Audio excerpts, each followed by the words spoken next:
Hey everybody, Some Gadget Guy here with another FFC vlog. These are the video blogs shot using the front-facing cameras on the different phones and tablets, laptops, computers that we get to review here at Some Gadget Guy. Just a quick little bit of housekeeping. I haven't been able to find a way to make our front-facing camera tests look good using the giant blue wall that I do most of my reviews on. Doesn't matter what lighting I use, most front-facing cameras seem to wig out whenever I do that and make me super yellow looking. So from now on, even though it pains me to show you how trashed my office is behind me, I'm gonna be pointing the camera in this direction to better simulate what it might look like to use a front-facing camera in, say, a dirty bedroom or a messy living room for when you're gonna be doing things like using the front-facing camera to do video chat. And yes, we are shooting this video from the front-facing camera found on the Galaxy Note 4, which if you go down to the quality settings for this video, you'll notice can pump out 2560 by 1440 2K resolution off of this front-facing camera, which is what we're shooting this video in right now. Just all around, the Note 4 is a resolution beast. And speaking of resolution, that's what we're gonna be talking about today. On my Note 4 camera review, which was shot in UHD, I got a question from LZ Schneider, who asks, not to be a smartass, but how does one take advantage of UHD when 4K TVs have yet to be the norm?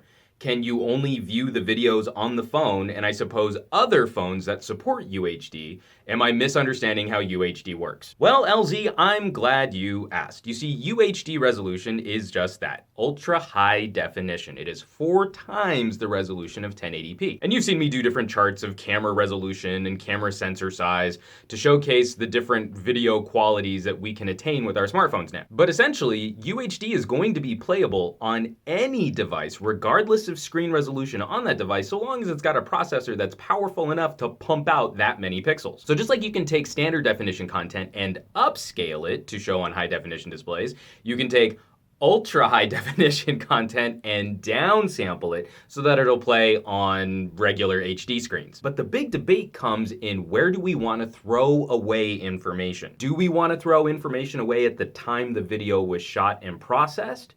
Or do we want to have a much higher quality video file and then just not be able to see all of the pixels because the display doesn't have that many dots on the screen? So what do you have on the back of your phone? Chances are, if you have a smartphone that was purchased in the last year or two, you have at least an 8 megapixel on the back of that thing, if not climbing up into 10, 12, 13, 16, maybe even 20 megapixels if you've got a Sony or a Nokia camera on the back of your phone. But when you shoot HD video, 30 times a second, you are taking a picture off of that sensor and squashing it down to around a 2 megapixel image. So go ahead, shoot a 2 megapixel picture and see if it looks very good. Chances are it probably doesn't. But at 30 times a second, especially as things are moving around, that makes for pretty decent looking video. Now, when you shoot UHD, you are shooting 8.3 megapixel stills 30 times a second. You're squishing down a lot less information. So it should be pretty easy to glean that with all those extra dots on the screen, you're gonna end up with a higher resolution, crisper, nicer looking video. But what if you only have an HD display? It's going to be really subtle, but watching UHD video on an HD display, you're still going to end up with a slightly nicer experience. Even though you won't see all of the pixels on the screen, there has been less compression employed at the time the video was created, so you have more information to feed even in HD monitor. And of course, I shot samples. I shot video of this scene, these keyboards with phones with little tic-tacky keyboards and lots of straight lines and lots of really fine little details on the Galaxy Note 4's camera, both at HD and at UHD. You'll notice that fine detail, especially say around the edges of the keys on the larger keyboard. Those edges and diagonal lines are a little less blurry. You don't get as many of those digital artifacty lines where the camera is trying to make up information in there. And speaking of making up information, the HD video is starting to create some weird metallic texture on the silver keyboard, which doesn't really exist in real life. When we flip to the UHD video, that texture doesn't exist. Lastly, the resolution will also benefit contrast to a small degree as well. Look at the screen on the Motorola on the left-hand side. In HD, you see these big, blocky, digital compression artifacts. In UHD, you have a much more even surface. And those extra dots on the screen in the UHD video actually do help feed more information to your monitor.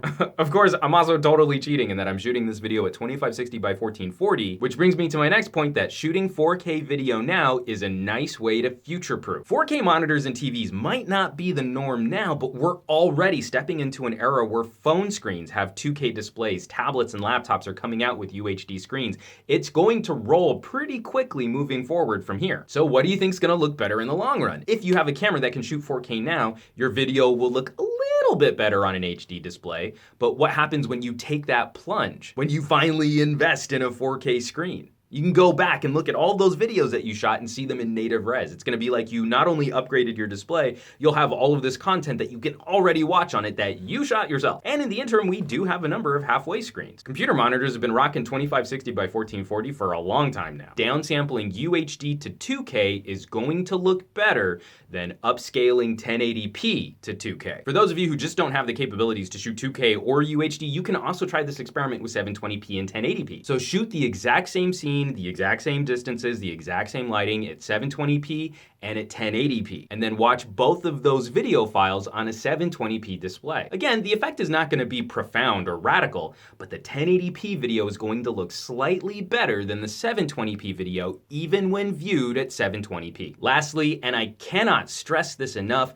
UHD video can be a phenomenal tool for still photography. So what's going on if you have a really nice camera? This is my Canon 7D. It has an 18 megapixel image sensor, and when it came out, it was revolutionary for its price point in being able to shoot 8 frames per second for almost 2 whole seconds. 16 pictures, who could think at that speed? Well, when you shoot UHD video, you won't end up with as high a resolution. You'll be squished down to an 8.3 megapixel image, but you'll be shooting 8.3 megapixel frames 30 times a second, usually up to around 5 minutes. 16 to 20 photos over around 2 seconds, or 9,000 individual frames over the course of 5 minutes. If you really need to land the shot and you've got good light, UHD video might be your best friend. So LZ, you were not being a smartass at all. It is a really complicated question, and especially in terms of